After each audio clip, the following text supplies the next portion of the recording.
So, the sound for today is shh, shh, shh. Press your fingers over your lips and say shh, shh, shh. Let me hear you say. Good. Let's hear our story now. One day, Sam has a new baby sister.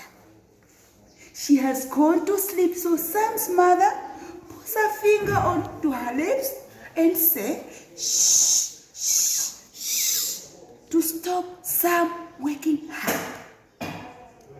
So at the sound for today, let's try it again and put your finger on your lips and say it again. Shh, shh, shh, shh, shh. Try to be quiet. Let's see the examples of the sound shh.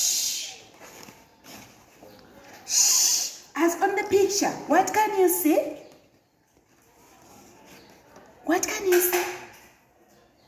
Yes, a sheep. A sheep. Shh, shh, shh, sheep. What else? Yes, shop. Shh, shh, shop. What else can you see? Yes, a fish. Fish. What else? Now, can you make a wish? Wish. There is sh sound. Hush. Sh sound. That's the lesson of today. Goodbye, guys. See you next time.